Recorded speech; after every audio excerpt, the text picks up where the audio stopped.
현재 서울과 인천, 경기도에서 발생하는 쓰레기는 인천 서구에 있는 수도권 매립지에서 처리하고 있습니다.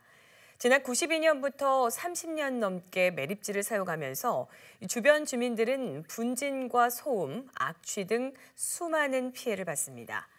당초 약속했던 이 사용 종료 기간은 이미 8년이 지났고 뒤늦게 대체 매립지를 찾는 공모를 진행하고 있습니다. 하지만 1, 2차에 이어서 최근 진행한 3차 공모 역시 응모한 지자체가 한 곳도 없었습니다. 3차 공모도 실패한 건데요. 결국 이 수도권 매립지 사용 종료의 필수 요건인 대체 매립지 조성은 다시 짙은 안개 속에 빠졌습니다. 오늘은 그 문제와 해법이 무엇인지 관련 소식 집중 보도하겠습니다. 먼저 난항을 겪는 이 매립지 공모의 문제부터 짚어봅니다. 보도에 김지영 기자입니다. 환경부와 수도권 3개 시도는 3월부터 최근까지 대체 매립지 3차 공모를 진행했습니다. 두 차례 공모의 실패를 거울 삼아 진입 문턱을 크게 낮췄습니다. 1차 공모 당시 매립지 면적은 220만 제곱미터였습니다. 하지만 3차에선 절반 이하인 90만 제곱미터로 대폭 줄었습니다. 인센티브도 기존보다 500억 원 늘어난 3천억 원으로 확대했습니다.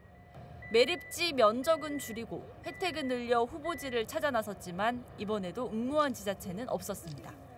시민단체는 예상된 결과라는 입장입니다. 민선 8기 단체장 임기가 반환점을 돌면서 다음 지방선거를 준비할 시기가 다가오는데 지자체장이 대체 매립지 공모에 참여하는 건 현실적으로 불가하다는 겁니다. 2년 후에 선거를 앞두고 있습니다. 어느 단체장이 재선을 위해서 공모를 하겠어요.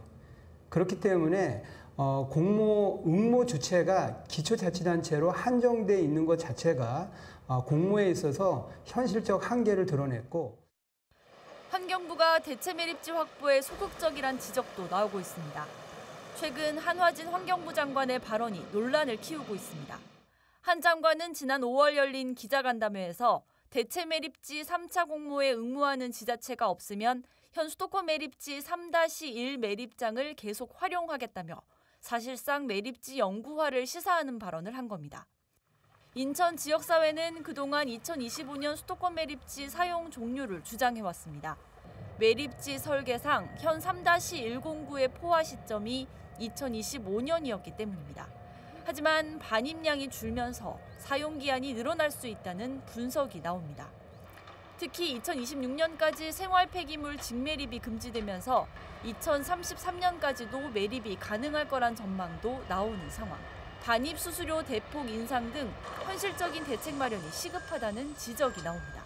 지금 공모 결과를 봤을 땐 사자 협의에 의한 매립지 종료는 쉽지 않을 것이다라는 걸 예상을 할 수가 있습니다. 예정됐던 종료 기간 내에 종료가 현실적으로 불가능한 상황이기 때문에 그 이후부터 반입되는 쓰레기에 대해서는 반입 수수료를 대폭 인상을 해서 가중 피해를 입는 주민들을 위해 충분한 보상을 해줘야 된다. 3차 공모 실패로 우려의 목소리가 높아지는 가운데 환경부와 수도권 3개 시도는 4차 공모를 추진하기로 했습니다. 인센티브 확대와 응모 조건 완화 등이 포함될 걸로 예상됩니다.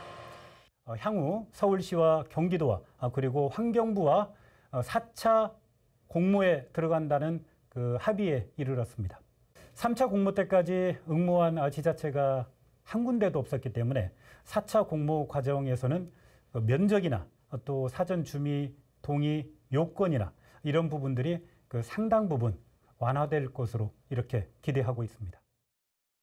2016년 사용 종료 시점을 한 차례 연기한 건 대체 매립지를 조성할 때까지 시간이 필요했기 때문입니다. 당시 예측한 종료 시점은 2025년으로 10년의 시간이 있었습니다. 어느새 9년이 흘러 이제 1년만 남기고 있지만 그날의 약속, 대체 매립지 조성은 여전히 헛바퀴를 돌고 있습니다. BTV 뉴스 김지영입니다.